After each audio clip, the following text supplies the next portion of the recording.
हाय दोस्तों मैं आनंद भारद्वाज आप सभी का अपने चैनल ज्ञानपुर में स्वागत करता हूँ। दोस्तों हम लोगों ने क्या किया था, लास्ट टाइम हम लोग क्वेश्चन कर रहे थे स्टैटिस्टिक्स का, ठीक है। अच्छा, आपने देखा होगा जो ये वाला जो क्वेश्चन कर रहा था, एक्चुअली मैंने ये ऑब्जर्व किया दोस्तों, जो मैं वीडियो रिकॉर्ड किया था, आगे के भी क्वेश्चंस मैंने करा दिए थे, बट क्या कुछ टेक्निकल प्रॉब्लम हो गई जिसके कारण ये वाला जो वीडियो था वो प्रॉपर आ नहीं सका था, ठीक है। तो अभी मैं उस वीडियो को कट करके, आपने देखा होगा कि जो लास्ट वीडियो अपलोड हुई है लास्ट में थोड़ा सा कट हो गया वो वीडियो, ठीक है। तो मैं ये क्वेश्चन मैंने आपको बताया था, ठीक है। आज ये क्वेश्चन मेरा बताना है मुझे, आज ये बताऊंगा। एक क्वेश्चन मैंने दोस्तों ये लिया, ये भी एक अच्छा क्वेश्चन था, ठीक है। इस क्वेश्चन का मैंने जो नॉर्मल मेथड था वो तो मैंने आपको बता दिया था, बट इस क्वेश्चन का एक डेविएशन मेथड था जो मुझे आपको बताना था, तो वो मैं इस क्लास में कंप्लीट कर देता हूँ। देखिए, ज़्यादा टाइम रह नहीं गया है लेखपाल की मुख्य परीक्षा के, आप लोग सभी से अच्छे से जान जाइए। अभी हम लोग वेट नहीं करेंगे कि क्या होने वाला है, क्या होगा, या जो भी चीज़ें हैं, हमें अपनी सब्जेक्ट को, अपने टॉपिक को 1 बाय 1 कवर करते रहना है। स्टैटिस्टिक्स स्टार्ट हुआ है, एक क्लास और मैं लूँगा इसके न्यूमेरिकल पे, 4-5 न्यूमेरिकल हम और करेंगे, उसके बाद हम मीन के बाद मॉड पे और मीडियन पे आ जाएंगे, ठीक है।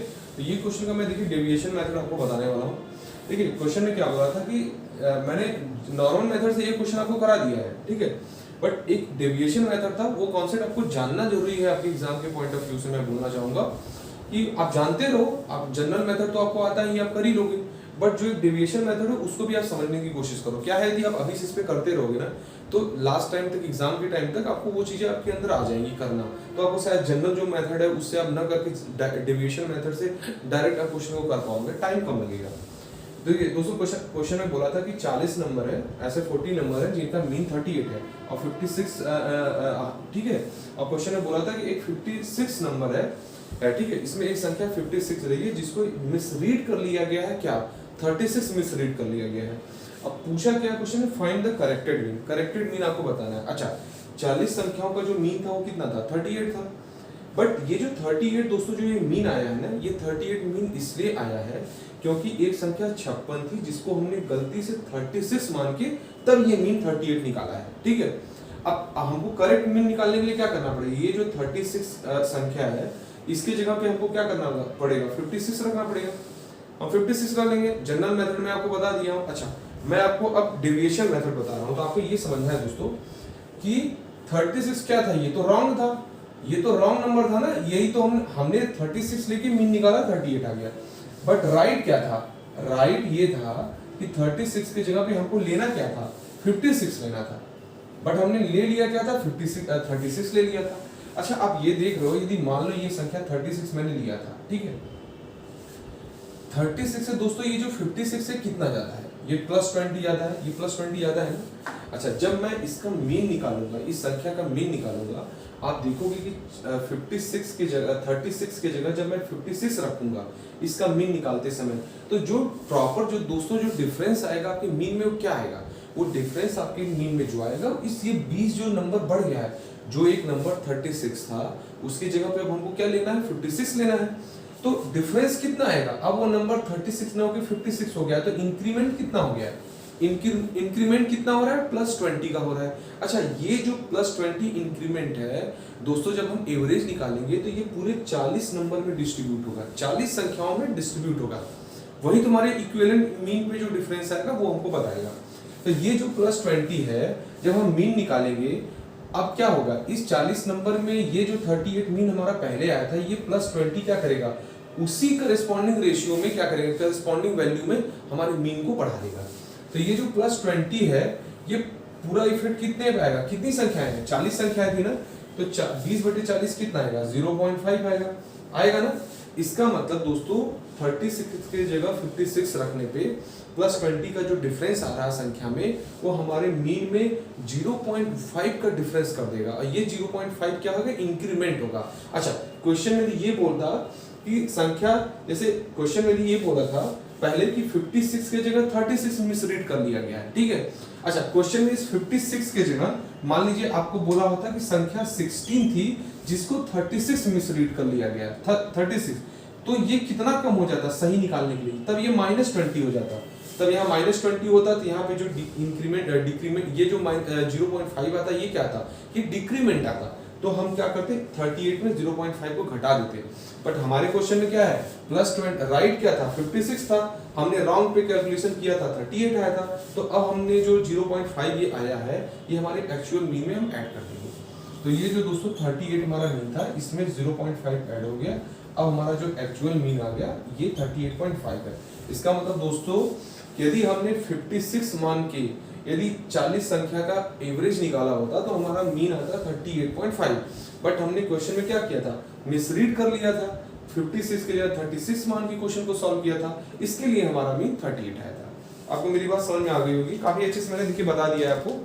कुछ देखिए आपको डाउट रहता है, कोई चीजें नहीं समझ आती दोस्तों तो आप मुझसे पूछ लिया करिए, कमेंट बॉक्स में भी आप पूछेंगे ना तो मैं पूरी कोशिश करता हूँ मैं एक एक बच्चे के क्वेश्चन का मैं रिप्लाई दे सकूँ। हाँ कुछ जेन्युइन क्वेश्चन है तो देखिए मैं जरूर आपको वो बताता हूँ। अच्छा अब हम आ जाते हैं थर्ड क्वेश्चन पे। दोस्तों देखिए थर्ड क्वेश्चन में क्या बोला है, हमारे वीक में क्या होते हैं 7 डेज होते हैं। आपको पता है इसमें बोला है क्वेश्चन की मंडे ट्यूसडे वेंसडे का टेम्परेचर जो रिकॉर्ड किया गया है किसी टाइम में वो 48 डिग्री सेंटीग्रेड है एवरेज। अच्छा एवरेज बोल रहा है 3 दिनों का एवरेज बता रहा है टेम्परेचर 40 डिग्री सेंटीग्रेड। इसका मतलब है कि इन तीनों दिन अलग अलग हो सकता है टेम्परेचर रहा हो या हो सकता है तीनों दिन 40 डिग्री सेंटीग्रेड टेम्परेचर रहा हो।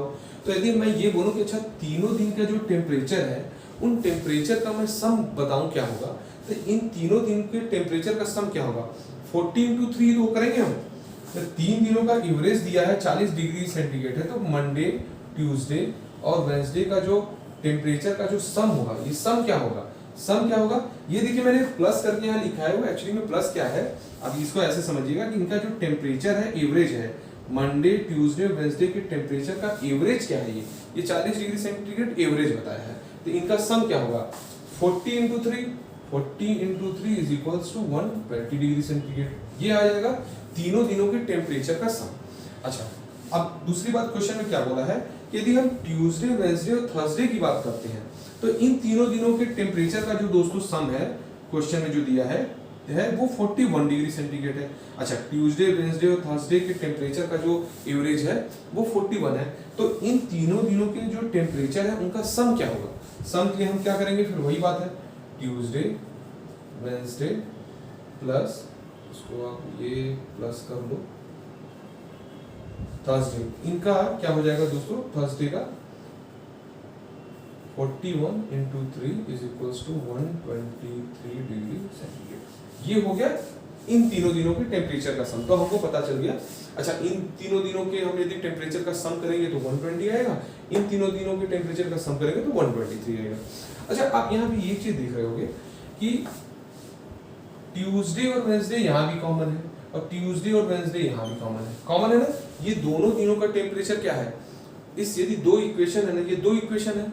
अच्छा इन तीनों दिनों का सम 120 है और इन तीनों दिनों का सम 123 है, तो हम आप देख रहे हो कि ट्यूसडे वेंसडे यहाँ भी है ट्यूसडे वेंसडे यहाँ भी है।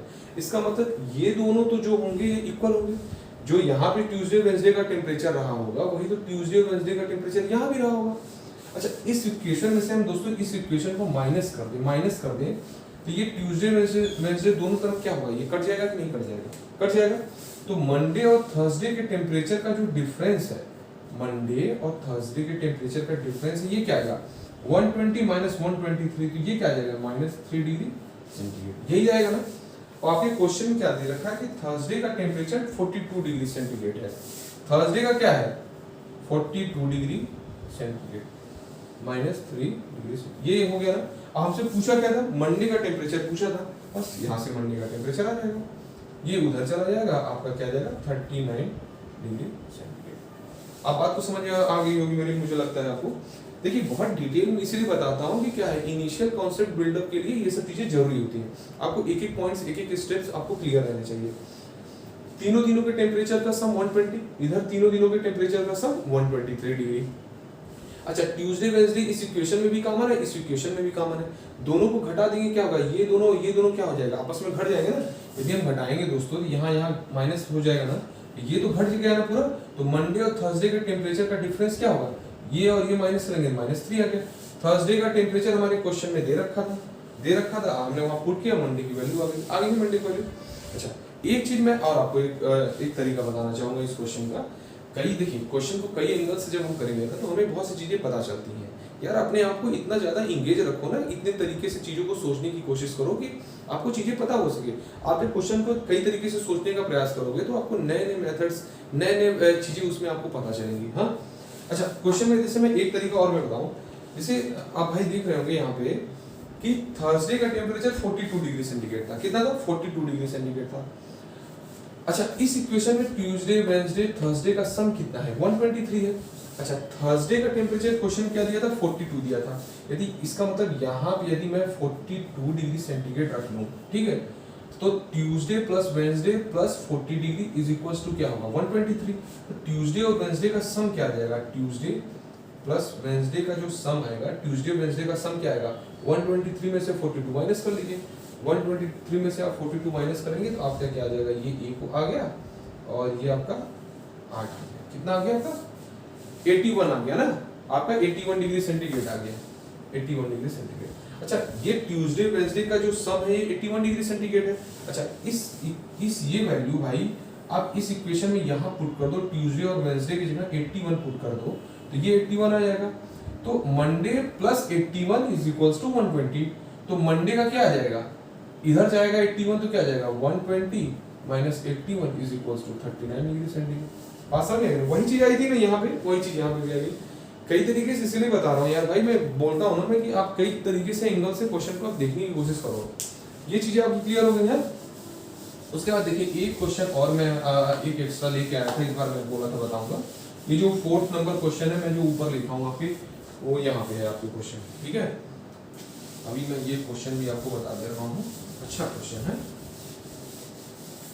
देखिए क्वेश्चन में क्या है एक्चुअली, क्वेश्चन देखिए ऐसे क्वेश्चन आपके एग्जाम में प्रीवियस ईयर यूपी त्रिपदर्शी ने कई पेपर में ये वाले क्वेश्चन लेके आया है। वो अच्छा क्वेश्चन है, इंपॉर्टेंट क्वेश्चन है। क्वेश्चन में बोल रहा है कि एक बंदा है, या आप बोल सकते हो कि दो स्टेशन है ए और बी, ये दो स्टेशन है, ठीक है। एक बंदा है जो इस स्टेशन से ए से 80 किलोमीटर पर आवर की एवरेज स्पीड से बी तक जाता है, ठीक है। और फिर वही बंदा वापस बी से ए पे 120 किलोमीटर पर आवर की स्पीड से ए पे आता है। क्वेश्चन में पूछा ये है कि find average speed of whole journey. इस बंदे की ए से बी जाने पे और बी से वापस ए पे आने पे इसकी एवरेज स्पीड क्या है, ठीक है, एवरेज स्पीड पूछा है। देखिए इस क्वेश्चन में दो तीन मेथड है, दो तीन तरीके हैं। मैं आपको भी जनरल मेथड बताता हूँ, फिर उसके बाद मैं डायरेक्ट आप फॉर्मूले से भी कैसे कर सकते हो, डायरेक्टली एक मेथड है, कॉन्सेप्चुअल मेथड है, आप उससे भी कैसे कर सकते हो। तीन तरीका इस क्वेश्चन को करने का, तो मैं आपको बताऊंगा। अच्छा मैं पहले आपको जनरल तरीका बता देता हूँ। जैसे ये देखिए ए से बी जा रहा है और बी से ए जा रहा है। पहली बार तो ए से बी जा रहा है 80 किलोमीटर पर आवर, फिर बी से ए आ रहा है कैसे, 120 किलोमीटर पर आवर की स्पीड से। अच्छा डिस्टेंस तो सेम कर रहा है ना, ए से बी की दूरी और बी से ए की दूरी क्या है, दोनों बराबर है।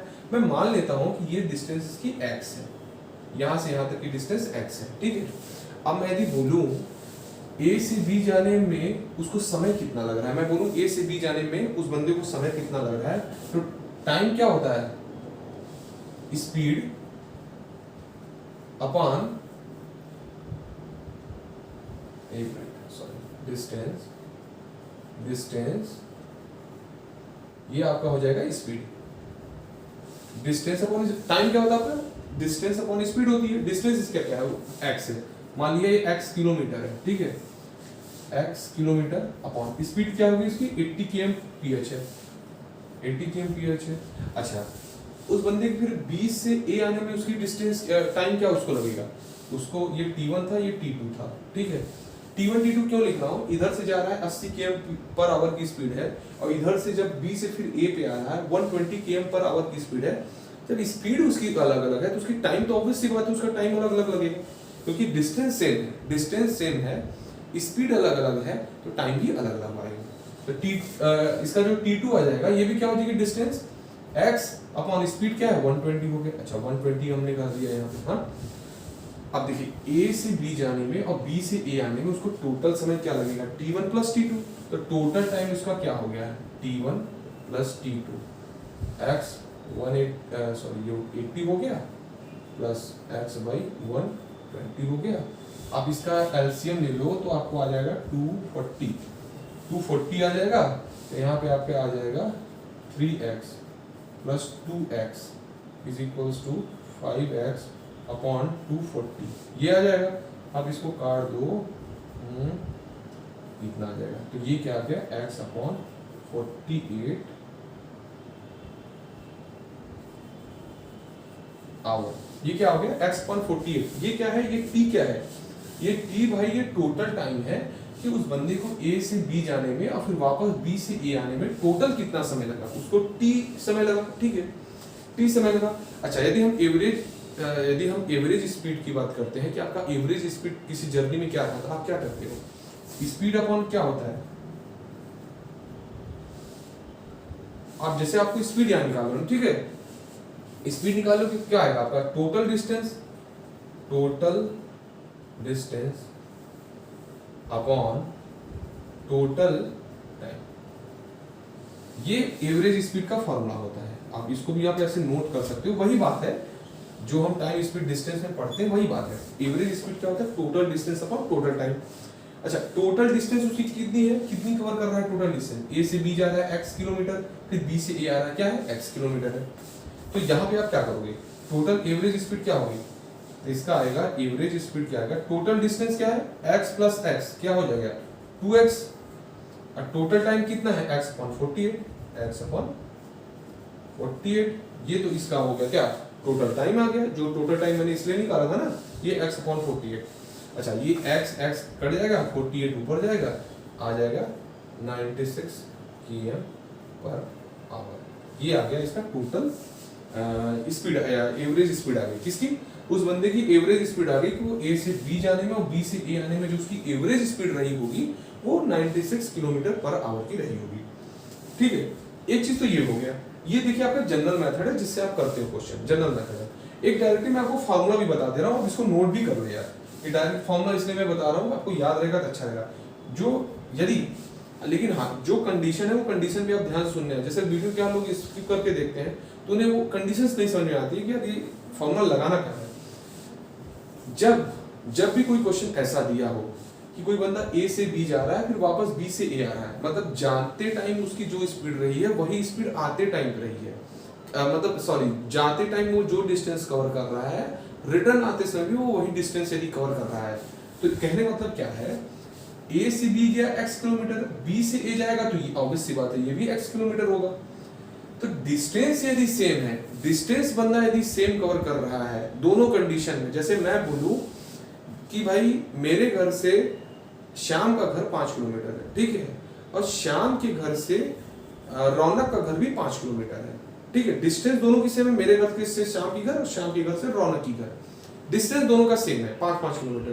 तो मैं बोलूं मेरे यहाँ से श्याम के घर जाने में मेरी स्पीड 10 kmph की है, फिर श्याम के घर से रौनक के घर जाने में मेरी स्पीड 20 kmph है, और मैं पूछूं एवरेज स्पीड क्या होगी, तो क्या होगा आप बताओगे, वहां ये आप फॉर्मूला लगा सकोगे, क्योंकि मैं यहाँ से जो श्याम के घर गया हूँ वहां पे भी मेरी स्पीड, वहां पे भी डिस्टेंस क्या है सेम है, और श्याम के घर से रौनक के घर का भी जो डिस्टेंस है वो सेम है। जब डिस्टेंस सेम रहती है तो वहां पे यदि एवरेज स्पीड दे रखा है तो यहाँ पे हम वही फार्मूला लगाते हैं। तो यहाँ पे ये फार्मूला इसीलिए लग पा रहा है कि ए से बी गया वो क्या 80 kmph की स्पीड से, बी से ए गया 120 kmph से। आप जानते हो ए से बी की भी दूरी बराबर है और बी से ए की भी दूरी बराबर है, तो एवरेज स्पीड का जो आपका फार्मूला हो जाएगा 2xy upon x plus y. यहाँ x क्या है, ये स्पीड है, और y भी क्या है आपकी, ये भी स्पीड है। तो अब यहाँ पे आप रख लो 2 करो, x क्या है 80 है, y क्या है जो b से a दूसरा जो उसका स्पीड है 120 हो गया, x प्लस वाई कितना हो गया 80 प्लस 120 कितना होता है, ये आपका 200 हो गया। ये आपका ये कट गया, ये 2 से 2 कट गया, 12 96, वही आया कि नहीं, यही बात हो गई। एक कॉन्सेप्चुअल मेथड भी है, वो भी मैं बता दे रहा हूँ, बता इसलिए रहा हूँ इतने तरीके से यार चीजें आपको, आप इसको नोट कर लेना, आप स्क्रीनशॉट भी ले लेना इसका, ठीक है।